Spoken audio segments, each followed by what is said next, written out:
Master minds commerce చదవాలనుకునే 10th inter విద్యార్థుల తొలి ఎంపిక. Welcome to Suman TV. నేను మీ సుమన్ టీవీ.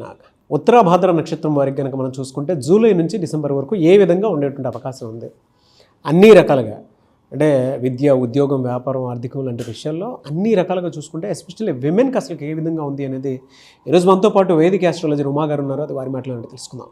నమస్కారం ఉమా గారు. నమస్తే నాగరాజు గారు. ఉత్తరాభాద్ర నక్షత్రం వారికి ఎస్పెషల్లీ విమెన్కి జూలై నుంచి డిసెంబర్ వరకు అసలు ఏ విధంగా ఉండేటువంటి అవకాశం ఉందంటారు? అండ్ వారి క్యారెక్టరిస్టిక్స్ అండ్ ట్రైట్స్ అసలు ఏ విధంగా ఉంటుంది? అంటే ఉత్తరాభాద్ర నక్షత్రం వారికి వారి గుణగణాలు అసలు ఎలా ఉంటాయి? తప్పకుండా అండి. ఉత్తరాభాద్ర నక్షత్రము మీనరాశికి సంబంధించినటువంటి నక్షత్రము. ఆధిపత్యము శని వహిస్తూ ఉంటే మీనరాశికి సంబంధించినంత వరకు గురుడు ఆధిపత్యాన్ని వహిస్తూ ఉంటారండి. జనరల్గానే ఈ ఉత్తరాభాద్ర నక్షత్రం వాళ్ళు వెరీ ఇండిపెండెంట్ అని చెప్పచ్చు, వెరీ డిసిప్లైన్డ్ అని చెప్పచ్చు, వెరీ ఇన్స్పైరింగ్ అని చెప్పచ్చు, వెరీ మోటివేటింగ్ అని చెప్పొచ్చు అండి. అంటే వీళ్ళు బ్రతికే వీళ్ళ ఆశలు ఆశయాలు పెద్దగా ఉన్నా, వీళ్ళు చూడడానికి చాలా చిన్నగా ఉన్నా, ఎవరి సహాయము తీసుకోకుండా వాళ్ళ గమ్యం వైపే వాళ్ళు అడుగులు వేసేటువంటి తత్వం. అది వయసుతో సంబంధం లేకుండా వాళ్ళ బిహేవియర్ ఇలాగే ఉంటుంది. వాళ్ళు ఇల్లు కట్టాలి, ఇల్లు కట్టడం కోసం ట్రై చేస్తూ కష్టపడుతూ డబ్బులు దాస్తూ ముందుకు పక్కవాడు ఏం చేస్తున్నాడు, ఇది ఏం చేస్తున్నాడు, ఇవి ఏమీ ఉండవు. గాసిప్స్ ఏమీ ఉండవు. వాళ్ళు ఏదైనా చెయ్యాలి, జాబ్ కొట్టాలి అంటే చాలామంది మనం చూస్తూ ఉంటాం. ఐఏఎస్ ఆస్పిరెంట్స్ని కానీ లేకపోతే గవర్నమెంట్ జాబ్ ఆస్పిరెంట్స్ కానీ కనబడుతూ ఉంటారు. చాలా కసిగా ప్రతి పొద్దు నుంచి సాయంత్రం దాకా చదువుతూ ఉంటారు. ఇలాంటి వాళ్ళే అని చెప్పచ్చు. ఎందుకంటే ఉత్తరాభాద్ర నక్షత్రానికి గుణగణాలు అలాగే ఉంటాయి.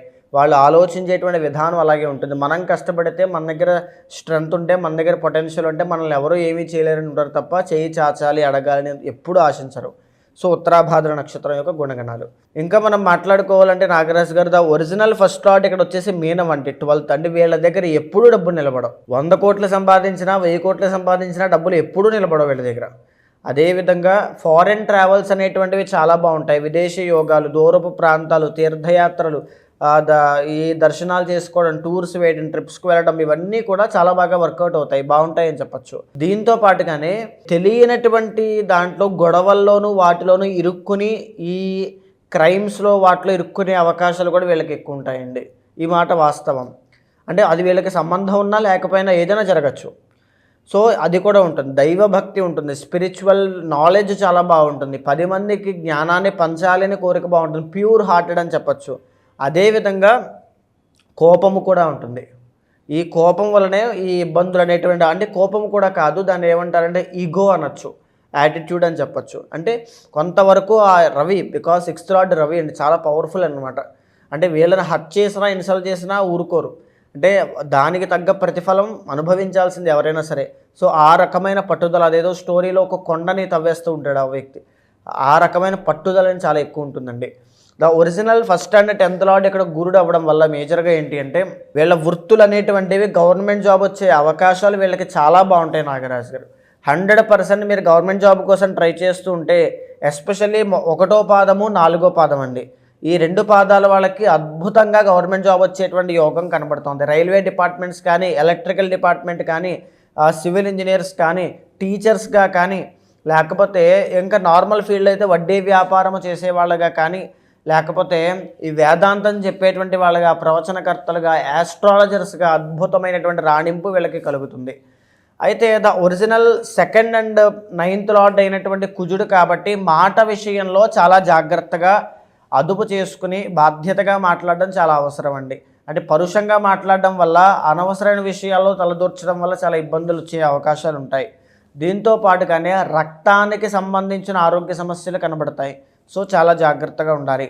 అదేవిధంగా 9th లార్డ్ కూడా కుజుడు అవ్వడము అంటే భూయోగము, వాహన యోగము, ఆభరణాలు ధరించేటువంటి వస్తు యోగములు, ఇవన్నీ కూడా వీళ్ళకి చాలా బాగుంటాయి. వీళ్ళ పేరు మీద ఏదైనా ల్యాండ్ కొంటే అది డెవలప్ అవుతుంది తప్ప ఎప్పుడు కిందకి వెళ్ళదు. వీళ్ళ పేరు మీద ఏదైనా వాహనం కొంటే అది 2 అవుతుంది తప్ప ఇంకెప్పుడు కూడా ఇబ్బంది రాదు, యాక్సిడెంట్లు అవ్వడం లాంటివి జరగవు. 3rd అండ్ 8th లార్డ్ అయినటువంటి శుక్రుడు కాబట్టి వీళ్ళ లైఫ్లో వీళ్ళకి రిలేషన్ అనేటువంటిది అంతగా కలిసి వచ్చే అంశాలు ఉండవండి. అంటే చిన్న వయసులోని ఎన్నో రకాల బ్రేకప్స్ అనేటువంటివి, పెద్ద అయిన తర్వాత ఈ మెరిటల్ లైఫ్లో ఇబ్బందులు అనేటువంటివి ఇవి చూస్తూనే ఉంటారు వీళ్ళు కంప్లీట్గా. ఇది కనబడుతూనే ఉంటుంది. 100% ఉత్తరాభాద్ర నక్షత్రం వాళ్ళకి మెరిటల్ లైఫ్లో ఇబ్బందులు వచ్చే యోగం ఉంటుంది. చాలా జాగ్రత్తగా ఉండండి. మీరు పెళ్లి చేసుకునేటప్పుడే మీ పర్సనల్ చార్ట్ క్షుణ్ణంగా విశ్లేషణ చేసుకున్న తర్వాత వచ్చేటువంటి స్పౌస్ యొక్క జాతకాన్ని కూడా సమన్వయం చేసుకుంటూ ముందుకు వెళ్తే కొంతవరకు ఉపశమనం పొందొచ్చు. మీ జాతకంలో ఉండేటువంటి కాంబినేషన్స్ కొన్ని ప్యారల్గా ఆమె జాతకంలో లేదా ఆయన జాతకంలో ఉండడం వల్ల దానివల్ల కూడా ఉపశమనం పొందే అవకాశం ఉంటుంది. మేజర్గా మీకు ఏమిటి అంటే ఆడ సంతానము కలిగేటువంటి యోగం కలుగుతుందండి వీళ్ళకి. తర్వాత అంటే అబ్బాయి అమ్మాయి ఇద్దరు కూడా ఉండేటువంటి అవకాశాలు ఉంటాయి ఉత్తరాభాద్ర కాబట్టి. సో వీళ్ళకి మేజర్గా నాగరాజు గారు హయ్యర్ ఎడ్యుకేషన్స్ అనేటువంటివి చాలా బాగా వర్కౌట్ అవుతాయి. పీజీ పిహెచ్డీస్ కానీ ఈ ఫారెన్ వెళ్ళి ఇందాక కూడా చెప్పాను నేను ఫారెన్ ట్రావెల్ వీళ్ళకి చాలా బాగుంటుందండి అని. సో ఫారెన్ వెళ్ళి ఎంఎస్ చేయడాలు లేకపోతే ఫారెన్లో అబ్రాడ్కి వెళ్ళి స్టడీస్ అనేటువంటివి చాలా బాగుంటాయి. సో దానివల్లనే మీ లైఫ్ గ్రో అవుతుందని కూడా మనం చెప్పచ్చు. సో ఎప్పుడు కూడా విద్యాపరంగా ఆటంకాలు వస్తున్నాయంటే పర్సనల్ చార్ట్లో ఏ రాహువో కేతువో మిమ్మల్ని ఇబ్బంది పెడుతూ ఉంటారని అర్థం. సో వాటిని దాటి అధిగమించి ఖచ్చితంగా విద్యాపరంగా కాన్సన్ట్రేషన్ చేయండి. మీ భవిష్యత్తు చాలా బాగుంటుంది. ఇంకా చెప్పుకుంటూ వెళ్ళాలంటే నాగరాజు గారు 6th లార్డ్ రవి అవ్వడము అంటే వీళ్ళకి బోన్స్కి సంబంధించి కంటి సమస్యలకు సంబంధించి డెంటల్ ప్రాబ్లమ్స్కి సంబంధించి ఇబ్బందులు వచ్చేటువంటి అవకాశములు కనబడతాయి. తండ్రి దగ్గర నుంచి వ్యతిరేకత లేదా తండ్రి పితృద్వేషి అని చెప్పి శాస్త్రం చెబుతోంది.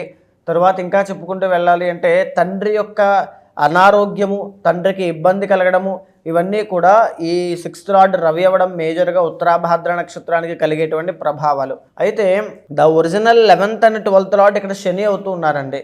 అంటే వీళ్ళు ఎంత కష్టపడతారో అంటే కష్టపడి సంపాదించింది దాచుకున్నది తెచ్చుకున్నది అన్నీ కూడా తీసుకెళ్ళి బూడిదలో పోసిన పన్నీర్లా మొత్తం వృధా అయిపోతాయి. నోటి దాకా వచ్చింది లోపలికి వెళ్ళదు. ఆ రకమైన పరిస్థితులు వీళ్ళకి కనబడతాయండి. Because 12th and 11th lord Shani కాబట్టి. దీనికోసం వీళ్ళు వెంకటేశ్వర స్వామి యొక్క ఆరాధన తప్పకుండా ఆచరించినట్లయితే లేదా సుదర్శన యాగము అని ఒకటి ఉంటుంది నాగరాజు గారు.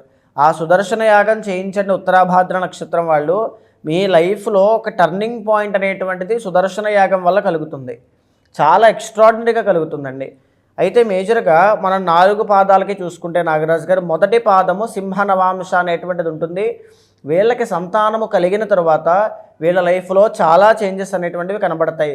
పుత్ర సంతాన యోగం 1వ పాదం వాళ్ళకి కనబడుతుంది. వీళ్ళకే గవర్నమెంట్ జాబ్ యోగము లేదా పొలిటికల్ కెరీర్ అనేటువంటిది బంగారం షాప్స్ పెట్టడం కానీ బంగారం వ్యాపారం వీళ్ళకి చాలా బాగా కలిసి వస్తుందండి 1వ పాదం వాళ్ళకి. తర్వాత ఇంకా చెప్పుకుంటూ వెళ్ళాలంటే బియ్యము వ్యాపారం కానీ ఇవన్నీ కూడా చాలా బాగుంటాయి. ఇక 2వ పాదం వాళ్ళకి చూసుకుంటే వీళ్ళకి కన్యా నవాంశ అనేటువంటిది ఉంటుంది. వీళ్ళకి ఆరోగ్య సమస్యలు చాలా ఎక్కువగా ఉంటాయి. నర్వస్ ప్రాబ్లమ్స్ కానీ ఈఎన్టీ ప్రాబ్లమ్స్ కానీ బంధువుల దగ్గర నుంచి వచ్చే శత్రుత్వం అండి. అంటే వీళ్ళ దగ్గర వీళ్ళ అత్తయ్య గారో పెళ్ళైనటువంటి అత్తగారో లేకపోతే మేనమామో లేకపోతే ఇంకొకళ్ళు ఎవరో ఇంట్లో వాళ్ళే వీళ్ళతో తగువులు గొడవలు కలహాలు పెట్టుకుంటూ వీళ్ళని శత్రుత్వంగా వీళ్ళని కిందకి లాగాలని చూస్తూ ఉంటారు. ఇది వీళ్ళు ఖచ్చితంగా ఫేస్ చేస్తారు. సో చాలా జాగ్రత్తగా ఉండండి. అదేవిధంగా మీరు బిజినెస్లోకి వెళ్తే బాగా రాణించగలుగుతారు. కాస్త అంటే ఎలా అంటే మీరు ఒక థిన్ లేయర్ మీద ఉన్నారండి 2వ పాదం వాళ్ళు. మీరు సరిగ్గా అన్నీ కూడా స్పిరిచువల్ భగవత్ శక్తిని నమ్ముకుని ముందుకు వెళ్ళగలిగితే బిజినెస్లో చాలా బాగా రాణిస్తారు. లేదా బిజినెస్ ఉంటాయి 2-3 బిజినెస్లు ఉన్నా దాని నుంచి గ్రోత్ ఉండదు. అప్పులు అవ్వడం, ఇక్కడి నుంచి తీసి డబ్బులు అక్కడ పెట్టడం, అక్కడి నుంచి తీసి డబ్బులు ఇక్కడ పెట్టడం, ఈ రొటేషన్ అవుతుంది తప్ప పెద్దగా అభివృద్ధి అనేది ఏది కనబడదు. ఇక 3వ పాదం వాళ్ళకి తులా నవాంశ. వీళ్ళకి వివాహం తర్వాత మీ లైఫ్లో చాలా చేంజెస్ వస్తాయి. వివాహమే మీ జీవితంలో ఒక టర్నింగ్ పాయింట్ అవుతుంది. లవ్ మ్యారేజ్ చేసుకునేటువంటి యోగం మీకు ఉంటుంది. తర్వాత కానీ మెరిటల్ లైఫ్లో ఇష్యూస్ ఉంటాయి ఖచ్చితంగా. అది ఓవర్ ఎక్స్పెక్టేషన్స్ వల్ల కావచ్చు, ఫ్యాంటసీస్ వల్ల కావచ్చు, దేనివల్లైనా కావచ్చు. ఖచ్చితంగా మెరిటల్ లైఫ్లో ఇష్యూస్ ఉంటాయి. లవ్ మ్యారేజ్ అయ్యేటువంటి యోగం ఉంటుంది. పెళ్ళి అయిన తర్వాత మీ లైఫ్లో మీ కెరీర్ పట్ల నేను చెబుతూ ఉన్నాను, కెరీర్ పట్ల చాలా చేంజెస్ అనేటువంటివి కనబడతాయి. అయితే ఈ 3వ పాదం వాళ్ళకి పీసీఓడి కానీ పీసీఓఎస్ కానీ థైరాయిడ్ సమస్యలు కానీ వచ్చేటువంటి అవకాశములు, హార్మోనల్ ఇంబ్యాలెన్సెస్ కానీ డయాబెటీస్ కానీ ఏదైనా సరే వచ్చే అవకాశం ఉంటుంది. చాలా జాగ్రత్తగా అడుగులు వేయండి. భయపడడానికి కాదమ్మా, జాగ్రత్త కోసం చెబుతూ ఉన్నాను. పర్సనల్ చార్ట్ చూసుకుని నిర్ణయాలు తీసుకోండి. తర్వాత 4వ పాదం చూసుకుంటే వీళ్ళు వృశ్చిక నవాంశ అండి. వీళ్ళకి సీక్రెట్స్ చాలా ఎక్కువ.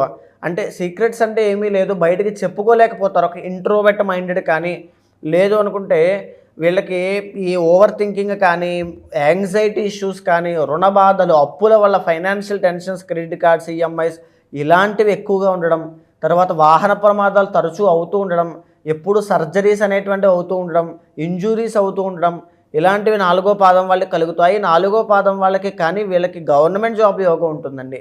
ఇది చాలా గొప్ప యోగం. ఫారెన్ ట్రావెల్ వెళ్ళడం, విదేశాల్లో స్థిరపడడం, విదేశాల్లో నివాసం, ఈ టూర్స్ చేయడం, ఇవన్నీ కూడా చాలా బాగుంటాయి 4వ పాదం వాళ్ళకి. కానీ వీళ్ళకి ఇందాక చెప్పినట్టుగా dental, skin, blood accidents and అప్పుల బాధలు, ఈ మానసిక ఒత్తిళ్ళు ఇవి కొద్దిగా ఎక్కువగా ఉంటాయి. భయపడాల్సిన పని లేదు. సుబ్రహ్మణ్య స్వామి యొక్క ఆరాధన ఎక్కువగా చేస్తే అద్భుతమైన ఫలితాలు మీకు కనబడతాయి. సో మేజర్గా నాగరాజు గారు జూలై దగ్గర నుంచి డిసెంబర్ దాకా ఈ ఉత్తరాభాద్ర నక్షత్రం వాళ్ళు మనం చూసుకుంటే కనుక వీళ్ళకి సామాన్యంగా అంటే మిశ్రమ ఫలితాలు ఉన్నాయి అని చెప్పచ్చు. మిశ్రమ ఫలితాలు ఎలా, ఏ మంత్లు ఎలా ఉన్నాయండి? మేజర్గా అండి సెప్టెంబర్ 30వ తారీఖు దాకా ఒకలా ఉంటుంది. ఇది బాగా వినండి. ఉత్తరాభాద్ర నక్షత్రం వాళ్ళు జరిగినటువంటి షష్టగ్రహ కూటమి, ఏలినాటి శనిలో జన్మశని, డబ్బుల విషయంలో, ఆరోగ్యం విషయంలో, అవమానించడం విషయంలో, తర్వాత దీర్ఘకాలిక ఆరోగ్య సమస్యల విషయంలో, ఏదో ఒక సమస్యలో, శత్రు బాధల విషయంలో ఇబ్బంది పెడుతూ, తర్వాత మ్యారిటల్ లైఫ్లో ఇష్యూస్ని తీసుకొస్తూ ఒక్కొక్కటి ఇబ్బందులు ఫేస్ చేసుకుంటూ వచ్చారు. ఇప్పుడు ఊపిరి పీల్చుకునే పరిస్థితులు రాబోతున్నాయని చెప్పచ్చు. సెప్టెంబర్ 30వ తారీఖు దగ్గర నుంచి 13 నెలల పాటు మీకు రాజయోగం పట్టబోతుంది. ఇది చాలా గొప్ప యోగం అండి. సో శని అనేటువంటి గ్రహము మీకు రాజయోగాన్ని ఇవ్వడం వల్ల గౌరవ మర్యాదలు పెరుగుతాయి, డబ్బు నిలబడుతుంది. తర్వాత ఏమిటంటే అనుకున్నటువంటివన్నీ కూడా నెరవేరేటువంటి పరిస్థితులు ఉంటాయి. 10 మందికి ఇన్స్పైర్ అయ్యేటువంటి వ్యక్తిత్వంగా మీది మారే అవకాశాలు ఉంటాయి. సో మీరు చేయాల్సిందల్లా ఏమిటి అంటే, మీరు బిజినెస్లో ఉంటే కనుక అవంతి హోమం చేయించండి. లేదు మీరు ఉద్యోగం వేరే వృత్తుల్లో ఎక్కడున్నా సరే సుదర్శన యాగం చేయించండి. ఈ సుదర్శన యాగము మీ లైఫ్లో డ్రాస్టిక్ చేంజెస్ అనేటువంటివి తీసుకురాబోతుంది. సెప్టెంబర్ 30 లోపులోనే మీరు ఉన్నటువంటి ఛాలెంజెస్ కానీ సెప్టెంబర్ 30 తర్వాత కూడా వస్తున్నాయంటే మీ పర్సనల్ చార్ట్లో దోషాలు ఉన్నాయని అర్థం. సుదర్శన యాగం చేయించండి, మీ లైఫ్లో చాలా చేంజెస్ చూస్తారు. Anyways thank you so much Uma గారు. అయితే చాలామంది గోచార రీత్యా కనుక చూసుకుంటే ప్రతి దాంట్లోనూ ఏదో ఒక దోషం ఉంటూనే ఉంటుంది. పర్సనల్ చాట్ త్రూ కనుక చూస్తే ఇంకా ఎక్కువగా అంటే ఏముంది ఏం లేదు అనేటువంటి విషయం అయితే పర్టికులర్గా తెలుస్తుంది. ఎందుకంటే జూలై నుంచి డిసెంబర్ వరకు కనుక చూసుకుంటే చాలా చేంజెస్ అయితే కనిపిస్తూ ఉన్నాయి గోచార రీత్యానే, ప్రతి నక్షత్రంలో, ప్రతి రాశిలోనూ. మిమ్మల్ని అప్రోచ్ అవ్వాలంటే ప్రాసెస్ ఏంటి? పర్సనల్ చాట్ తెలుసుకొని జాగ్రత్త పడదాం అనుకునేటువంటి వాళ్ళు చాలామంది ఉన్నారు కాబట్టి. తప్పకుండా అండి. ఇప్పుడు మనం మాట్లాడుకునేవన్నీ కూడా గోచార అంశములు. నిజానికి నాగరాజు గారు ఈ ప్రపంచం మొత్తం మీద 100% ఉన్నటువంటి జనాభాలో 80 నుంచి 90% మందికి జాతకంలో రాజయోగం ఖచ్చితంగా ఉంది. కానీ ఆ విషయం వాళ్ళకి తెలియక ఏ సమయాల్లో ఎలాంటి జాగ్రత్తలు, ఏ సమయంలో ఎలాంటి నిర్ణయాలు తీసుకోవాలో తెలియక తప్పుదారిలో వెళ్ళడం వల్ల వచ్చేటువంటి ఇబ్బందుల వల్లనే ఈ కష్టాలు, ఆరోగ్య సమస్యలు, తర్వాత ఈ స్ట్రగ్లింగ్ ఫేస్ కానీ, ఛాలెంజింగ్ లైఫ్ కానీ, ఫైనాన్షియల్ ప్రాబ్లమ్స్ కానీ అన్నీ పడుతూ ఉన్నారు. నిజానికి ఏ టైంలో వివాహం చేసుకోవాలి, ఆ టైంలో వివాహం చేసుకోండి, ఏ ప్రాబ్లం ఉండదు. ఏ టైంలో మీరు ఎలాంటి డెసిషన్ తీసుకోవాలి, పెట్టుబడి పెట్టకూడదా, పెట్టొచ్చా, ఎలాంటి వైపు వెళ్ళాలి, లెఫ్ట్ ఆర్ రైట్. మీ జీవితంలో ఎప్పుడైనా సరే లెఫ్ట్ ఆర్ రైట్ సిచ్యువేషన్ వచ్చినా ఖచ్చితంగా మీ వెనకాల నేను ఉంటాను. అపాయింట్మెంట్ తీసుకోండి. మీ కింద నుంచి నెంబర్కి కాల్ చేస్తే మా వాళ్ళు మీకు పూర్తి వివరాలు అందిస్తారు. మీ పర్సనల్ చార్ట్ చూసిన తర్వాత మీ కష్టం ఏదైనా, మీ కోరిక ఏదైనా, దానికి తగినట్టుగా ఎలాంటి ప్రభావాలు ఉన్నాయో గుర్తించి దాన్ని మీకు వివరించి ఎలాంటి శాంతి పరిహారములు ఆచరించాలి, ఎలాంటి మంత్రాన్ని ఆచరింప చేయాలంటే వివరాలన్నీ తెలియజేసి భగవత్ శక్తి, భగవత్ అనుగ్రహం కలిగేలా చేస్తాను. డెఫినెట్గా. Thank you sir. Thank you so much మా గారు. నమస్తే అండి.